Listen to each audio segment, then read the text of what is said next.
Hey guys, welcome back to the channel. I know I've been gone for a while, but I am back, and today I'm going to be doing a honest review of the Captain Marvel movie.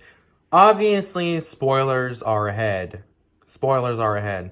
There will be spoilers for Captain Marvel. Okay, because some people just don't seem to understand that. Anyway, spoilers for Captain Marvel ahead. So, here's, I'm just going to be going through basically the whole movie and what parts I liked, what parts I didn't like, and yeah, so here we go. The movie opens up with her, looking at her hand. She's clearly, like, some shit has gone down. You can tell, there's a Dr. Wendy Lawson that you see in the first frame, and then you see a green guy holding a weapon, pointing it at her, and then she wakes up. It's obviously a dream. She wakes up, and you find out that she is on a planet called Hala, which is a Kree civilization. It's like the Kree capital, I believe. That's the planet that they're called, Hala. And her name is not Carol Danvers, and it's not Captain Marvel. Her name is Veers. Basically what happened, basically all she knows is that she arrived on Hala with no memory, and her mentor, Yon-Rogg, gave her a blood transfusion to make her pure Kree now. But anyway, she has these powers, and they're kind of masked by the Kree. There's a little, like, chip on her neck, and they're masked by the Kree. Her powers are fully masked by the Kree. And, she works with an elite force called Star Force, and it's a Kree unit. Or it's like it's a Kree unit. Anyway, ever since arriving on Hala, she's been having these dreams about her past, but she can't really remember her past. It's only like glimpses and stuff. So anyway, moving on. Her and her military leader, Yon-Rogg, they're, training, going at it, and he's all like beating her ass, and she, does her fist thing, and you can see it's glowing, and he's all like, calm down. You need to chill. It's because he wants to teach her how to use her powers in an effective way, but also not to fully just rely on her powers. Which, I mean, I can completely understand. I mean, usually something should be used as a last resort. I completely agree with that. But anyway, she ends up, like, completely, not shocking him, but, like, oh my god, you don't know if you haven't seen the movie.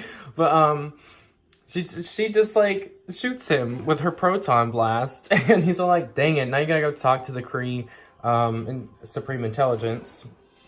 Which in the movie, the Supreme Intelligence takes on the form of the person you most admire. So, she sees an old lady whose name, is on Earth, when she was on Earth, was Dr. Wendy Lawson. She worked at a secret government facility called Pegasus, where she was trying to develop a light-speed engine. That was a mouthful. Oh, and her name was also Mar-Vell as well. Which I thought was pretty funny, Mar-Vell. But, yeah. So that's who she sees when she looks upon the Supreme Intelligence, because it says in the movie, no one can look upon the Supreme Intelligence in its true form.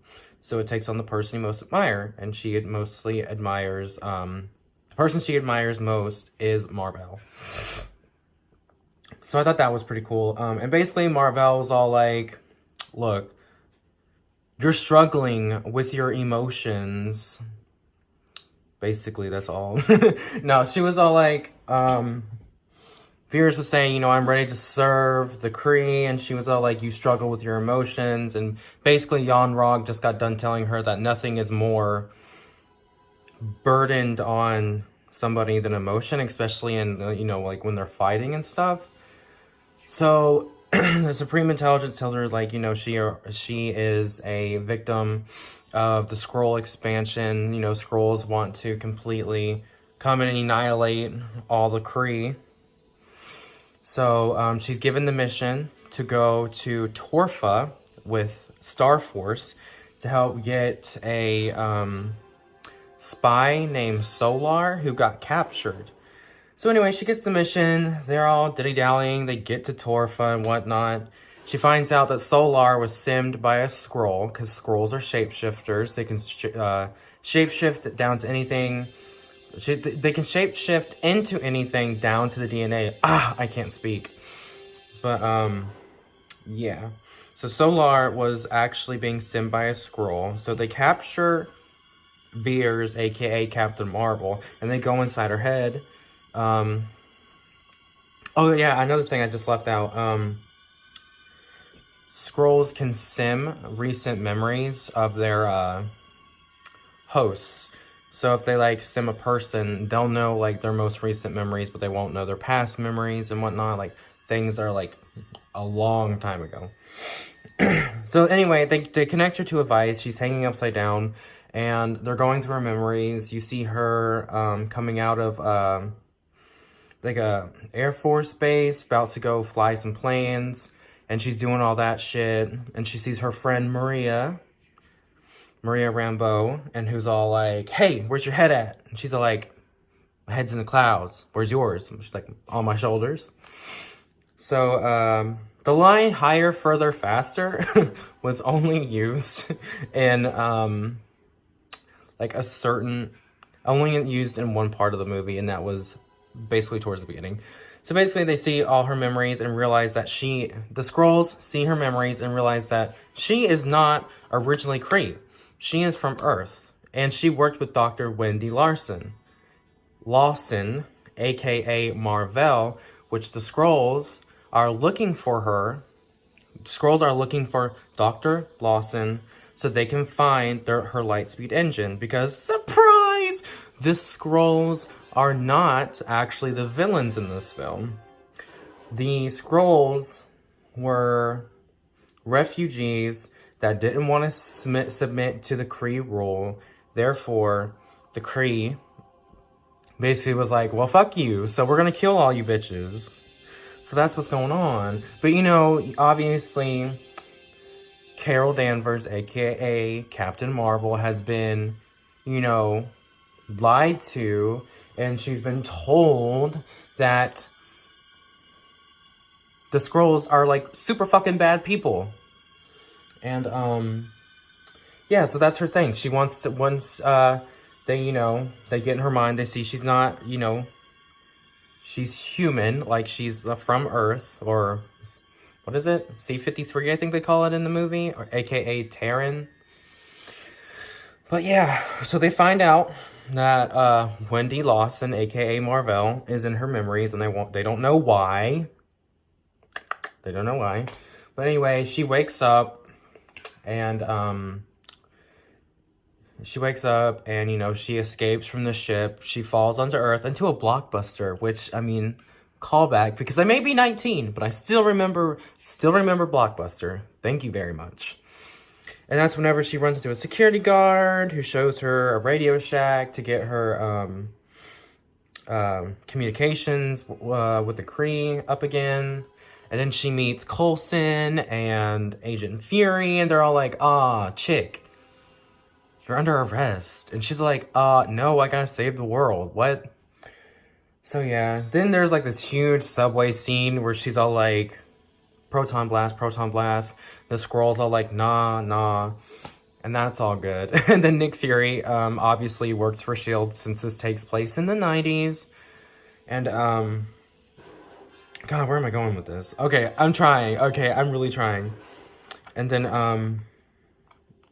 obviously, Coulson gets sent by a Skrull, and then, you know, Nick Fury finds out, and the Skrull dies, and they do an autopsy and all that good shit. And, you know, Nick Fury finds her, and he's all like, what are you doing? And she's all like, dude, I need to get this shit. I need to find Wendy. Like, I need to find all this good stuff. Like, help me. But she's like, I gotta make sure you're not a Skrull first. And their whole, their whole, you know, good cop, bad cop duo is so awesome. I don't know. I just really like Brie Larson. I think she definitely brings something really cool to the character. And, you know, her interactions with Samuel L. Jackson were honestly really great. And the sarcastic, comic relief undertones of the movie, Brie Larson just, like, honestly handles them very naturally. Like, it seems like natural humor. And I think that's what I like a lot about Brie Larson. Is, okay, yes, maybe she's not the best at showing emotion most of the time, but you can say that most of her sarcasm and humor comes out so naturally while she's acting, and it's just awesome. But anyway, they team up together to start looking for answers on the Skrulls, Dr. Lawson, all that good stuff. They meet a cat named Goose, which turns out to steal the whole movie. And, yeah, so anyway, throughout the film, we see Carol be underestimated and C told that, you know, underestimated, and B told that, like, she can't, like, emotion will get the best of you. Like, you don't go into things, like, you know, emotionally. And obviously, she is also trying to piece together, you know, her past. You know, why can't she remember everything leading up to her arriving on Hala and becoming Veers and becoming Kree? So, yeah. And, Another thing that I do want to address is this movie may have a feminist type, I don't want to say feel, because I'm a white man, okay? I am a white privileged man, and I did not feel offended by this movie whatsoever. I don't think it tried to emasculate men, nor did I think it tried to masculinize women. It was just a movie about a woman who shows throughout her struggles, throughout what goes on, that she is a strong person. And to be honest, the only time a man can get offended is if they're fucking, like, assholes like the men are in the movie. Like, see, that makes it sound like it's it's saying all men are bad, but it's not. It is not that kind of movie. I mean, yes, of course, with any female leading things, the headlines are gonna say it's feminism. Which, I mean, let's be honest, it's just a fucking movie. There we go. I know this kind of side rant just, like, came out of nowhere, but this is something I wanted to address. I guess I could address it at the beginning, but why not address it when I'm halfway, you know, done through explaining the entire film?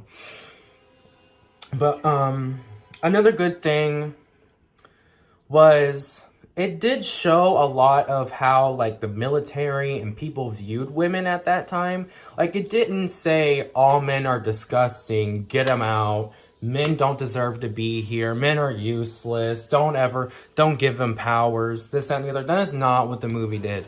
The movie did a good job of showing what a woman's life was like at that point in time, because when it took place from 1989 to 1995, so that's like a 6-year difference. And when she's remembering some of her memories, she's remembering men telling her, oh, you can't be a pilot because you're too emotional. You know why they call it a cockpit, right? See, that right there, if you're offended by, if you're just a man offended by that, then you're obviously just like him then. Because there is nothing that happened in that film that made me feel, as a white man, offended. But, you know, Brie Larson did say some things, and then everyone's all like, oh, that totally reflects the message of the movie. And I just think people are crazy. But anyway, getting off of that note, no, it's not a feminism in your face movie. It's more so a movie about a woman and what she has to go through to try to piece together her past and, you know, piece together who she wants to be in the future. Because when she meets up with her friend, once her and Nick Fury start finding things out about Lawson, because they go to Pegasus, which just so happens to be, excuse me, the army base that blows up in the first Avengers movie. Anyway, her and Nick Fury, they get all the information, some of the information they want to. They go and find Maria Rambeau to understand who the pilot was that went down with Lawson in that huge, accident that they completely covered up. So Maria tells them that the pilot that went down obviously was Carol, aka Captain Marvel, aka Veers, and that, Carol had a pretty great life. Minus the parents' problem, it is addressed that she didn't have a great relationship with her parents, and that Maria Rambeau and her daughter kind of became her family. Captain Marvel. And, yeah. She starts piecing together more things about her past. And then, the Skrull leader, Talos, comes in and talks to her, and he's all like, I know who you are, and I have this black box that if you listen to, you'll understand everything that's been going down. And I'm sorry, I'm trying to fix my hair. Even though there's no fixing this mess. Lord, look at me, I look homeless. Anyway, so, God, I keep losing my train of thought. So anyway, she listens to the black box. She finds out that she finds out that Lawson was a secret Kree operative named Mar-Vell, who's creating this engine, who was creating this light-speed engine that would help the Skrulls find a home. Because throughout the movie, Lawson, aka Mar-Vell, tells Carol and Maria that their work at Pegasus is not to start wars, but to end them. Not to start wars. I think it's not to fight wars, but to end them. Because Mar-Vell realized that she was on the wrong side of an unjust war. Anyway, her and Carol were going to her secret laboratory, who was, that was in orbit above Earth. So that way she could get the Skrulls, the Lightspeed engine, but they ended up getting shot down by Yon-Rogg and the Star Force team. Well, Yon-Rogg kills Mar-Vell, and Carol has got her gun pointed at him, and he's all like, I just want the engine. And she's all like, that engine? Or energy core or whatever? And she shoots it. But what's really cool is when she shoots it, the proton energy that comes out of it doesn't kill her. She absorbs the energy, which is so cool. But anyway, another thing that's cool, like, this does give her her powers, her photon blast powers. But another thing is, you find out later in the film, excuse me, that Carol was already a strong person, but she just, like, the proton, that the engine blast just enhanced what was already there. And, yeah, so she finds out, she gets her powers, and she's on, the wrong side of an unjust war, and takes her friend Maria coming up to her and being like, bitch, like, you're on the wrong side, to fully get that in her mind. Anyway, so after that, she does help the Skrulls go up to Mar-Vell's secret laboratory, where they do find the Tesseract. Now, this is where I was just like, wait, what? And this is, honestly, I'm going to be completely honest here. This is why I don't really like where they decided to put Captain Marvel's movie. I feel like she should have been introduced before Infinity War or after Endgame. Like, they either... Oh, I'm not even saying introduced. Like, I don't care about her being in Endgame. You know what I mean? But, like, her solo movie just should have been... Captain Marvel should have been introduced before Infinity War. Or, what they should have done is had Captain Marvel's movie be after Endgame. and maybe even Spider-Man Far From Home. Because, you know, they could have called her, they could have introduced her in Endgame, and then they could have had Spider-Man Far From Home, and then Captain Marvel. And then she could have been the first movie of Phase 4. But I think the first movie of Phase 4 is Black Widow. But anyway, that's a completely another topic. But I'm going to be like, but honestly, like I said, I'm being honest. I don't like Captain Marvel's placement in this. Because I feel like they were putting too much pressure on her being some sort of savior. And I'm going to this in a later video. But if you watch Avengers Endgame, you'll realize that's not the fucking case. Excuse me. But anyway, she finds the Tesseract, which honestly, honest to God, like, confused the fuck out of me. Because I was like, wait, what?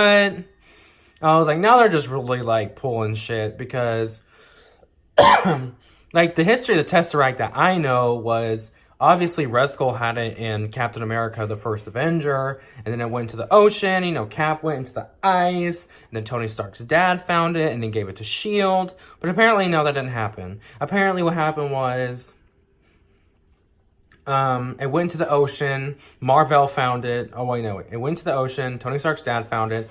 I guess Marvel stole it and put it in her laboratory. But anyway, they find the Tesseract, and that is, they use the Tesseract energy, because if you know, the Tesseract has the Space Stone inside of it. Marvel harnessed the energy of the cube, the Tesseract, to put into the engine. And when when Carol shot the engine, you know, all the photon blasts, you know, fused with her, and it gave her power. So, so far, we know 2 characters that have gotten their powers from an Infinity Stone. Carol got hers from the Tesseract, and we know Wanda got hers from the Mind Stone. So I thought that was pretty cool. I mean, it was pretty cool, but it really confused me at first, because I was just like, they're really stretching it here. They're really stretching what you can believe. But I mean, I guess it does kind of make sense. But anyway, back to that. She gets the Tesseract. Then the Star Force follow her to Marvel's ship. They put her back into this thing where you commune with the Supreme Intelligence. And, you know, she's fighting the Supreme Intelligence, saying, let me out. And they're all like, girl, no. Dang, excuse me, my throat. But, what I thought was really cool is we never got to see her, full, like, power. We could only see her, you know, shoot things with her fist. But that's because, like I said earlier, her powers were being masked by the chip that was on her neck. Anyway, one of the best scenes out of the film was where she's fighting the Supreme Intelligence, and the Supreme Intelligence is like, you know, you were reborn. We brought you in. We rescued you. We made you one of our own. You know, without us, without the Kree, you're just human. And then it fades to this scene where you see her at different stages of her life getting knocked down, but getting back up. And I guess people could argue that's feminism, but honestly, I think that's like a universal thing. Like, as a human, we're flawed. Like, we can be weak sometimes, but ultimately, what really makes us strong is whenever we get knocked down, but then get right up. And, you know, that's one thing that the Supreme Intelligence literally did. She knocked her down, and then she got right back up. And then the Supreme Intelligence was trying to, you know, like, keep her back, keep her, you know, under orders, and it didn't work. You know, she was just like, I've been fighting with one hand tied behind my back.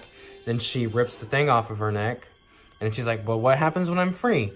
Well, what's really cool is you get to see the photon effects, like, fully, like, encasing her. And then you get to, she opens her eyes, and then, like, her eyes are glowing and everything, and all she has to do is just, like, do this with her hands. Just, like, get away from me. And then, like, everyone falls to the ground, which I thought was pretty cool. And then, yeah, so honestly, oh, and also the cat Goose is a Flurkin.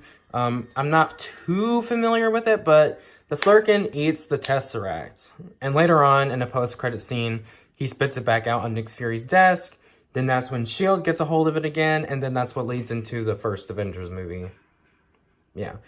But, all in all, Captain Marvel, I feel like, was a really interesting movie. I mean, I give it an 8 out of 10, and I really do like Captain Marvel. I mean, I have a poster of her. I have multiple posters of her, actually. I have action figures of Captain Marvel. And, you know, I'm just genuinely excited to see what the character brings. However, do I think this was a bam movie? It was like, oh my god, this amazing revolutionary movie. There's never been a female protagonist that's been like the lead of a movie. No, it is not that, okay? It is a very decent comic book movie that just so happens to have a female lead. And like I said, the only really thing that I found kind of feminist in the movie was whenever she's fighting Star Force at the end, and she says, and the song I'm Just a Girl by Gwen Stefani is playing. That's the only time that I really saw. I was like, well, I can kind of see that being like a feminist move. But, I mean, other than that, I thought it was a really good movie. Like I said, it didn't open any new doors that weren't already opened. I think that's what one of my major problems was with, like, the promoting. Whenever Marvel was promoting this movie, it promoted it like there was never a female movie before, and I'm just like, did you forget Wonder Woman? What about Sigourney Weaver and Alien? But yeah, did I enjoy it? Of course I did. Do I suggest you go out and see it? I mean, just like with some of the solo films, like Doctor Strange and what else?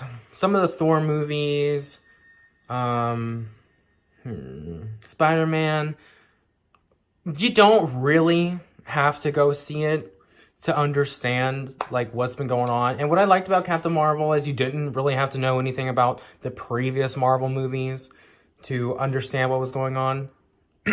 But, I mean, I honestly do think that it's worth looking at and checking into. You know, I was super on the fence about this movie. You know, I was hyped for it, but then as it got closer and closer and I started seeing more of the drama go down with, you know, Brie Larson and stuff, I was like, ooh. Just go in it with an open mind. Go in it with no expectations. You know, nothing like, oh, Brie Larson's going to be horrible. Because then you just might not like the movie. But just try and go with it. Go into this movie with an open mind. And honestly, it did surprise me. I did find some shocks. There were lots of laughs. Like I said, you know, it's not even just Brie Larson or Samuel L. Jackson. There are other characters, too, that provide good and natural humor. And I mean, there's just a lot of emotions going on throughout the movie. But one thing I also do want to address is Stan Lee's cameo in that movie was 100% one of my favorite Stan Lee cameos ever. It was so awesome. He was reading a script from one of his other movies that he did. I want to say Mallrats? Not Mallrats. Oh my god. No, maybe it was that. I forgot what it was. But anyway, she, like, pulls the script down, and he smiles at her, and she smiles at him. It is supposedly she recognizes him as, like, a watcher. Not sure. I mean, that's kind of stretching it, but it was just one of my favorite cameos. The way that he smiles at her, and she smiles right back at him like she knows him, just made me 100%, like, laugh and fangirl. I was like, oh my god, there's Stan Lee! And it was great, honestly. That part of it was great. Now, there are some parts that I don't like of it. Like I said, I don't like her placement in the MCU. I don't feel like... And also, another thing is, I don't feel like they completely know what to do with her character. Because there are certain things in the film where I'm just like, okay, yeah, that's good, but what else are you gonna do? Because they were really trying to push this movie out before Endgame. That I feel like some of the struggle that she goes through and like, if you compare her, which I mean, you shouldn't compare characters, but I'm just gonna say it. If you compare her solo movie, her, you know, what she's going through with what Tony Stark went through, or what Captain America went through. She didn't honestly struggle as much as they did. And I think that's one thing that I definitely enjoy in watching like a superhero movie. There's that point where they're at rock bottom, like they have hit it. Like the definition of the bottom, like the rock bottom, bitch, they're there. You know, they've given up hope. And that's definitely one thing I would say was definitely lacking in Captain Marvel. Of course, you know, she was under the spell of the Kree, and she, you know, she had her powers suppressed. But I just wish I would have gotten to see more of that raw, rock bottom thing, you know, emotion from, you know, not even the actress, just, you know, from the story. Because I think Brie Larson did a great job. I think she's definitely an actress that I think can carry the weight of being Captain Marvel. But also, I feel like, and after seeing Avengers Endgame 2, it really helped me piece this together, that I don't think some of the directors and the writers, I don't think they know what to do with her character. Or they don't fully understand, like, who her character is. But, I mean, I think Brie Larson totally embodies the character. And, Captain Marvel, I mean, yes, she is arrogant to an extent. But I think most of her arrogance comes from being brainwashed by the Kree. She's not going around saying, I'm this powerhouse, I'm going to save everybody, I am just this 100% hero.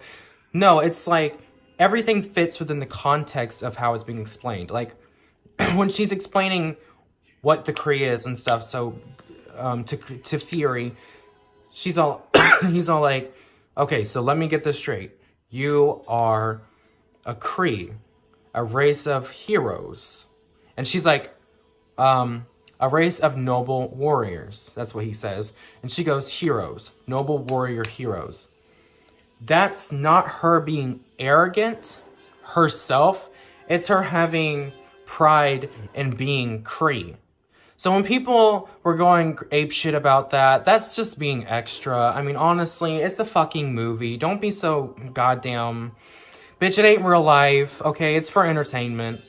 But, yeah. So like I said, I give this movie definitely an 8 out of 10. I did have some problems with it. There were a little bit of plot holes, like with the Tesseract. I don't know. I feel like it should have been one of the other stones that she got her powers from, because I don't know, I just feel like the Tesseract was kind of like a cheap cop-out, because they're like, oh, they didn't know what fully happened after Howard Stark found the Tesseract, so let's just have that be where she got her powers from, you know, because it couldn't have just been the Kree. But anyway, I digress.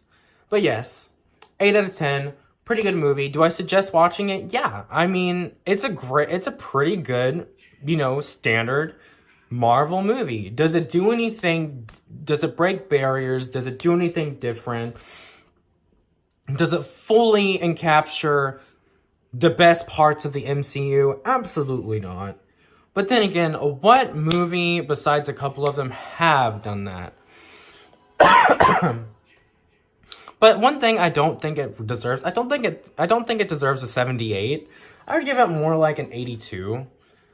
I wouldn't give it a 90, because I don't think it was that great, but it was pretty good. And you know what? I really do like Captain Marvel, and I think Brie Larson does a great job. I think she definitely did her homework, because if you have read some of the comics like I have, you will understand that Captain Marvel she didn't really start out arrogant.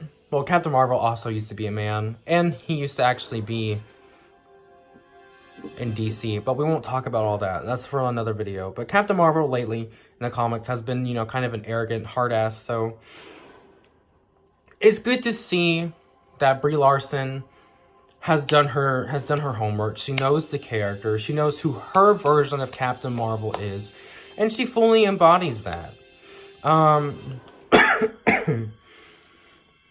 So yeah, that's pretty much my review on Captain Marvel. Like I said, it's a pretty good movie. Do I suggest people go watch it? Yes. It's just a pretty good movie. And honestly, I about right there with Black Panther and whatnot. I think it was a pretty good introduction to Captain Marvel. However, I don't like her placement in the MCU because it seems like, oh, let's just push in this person.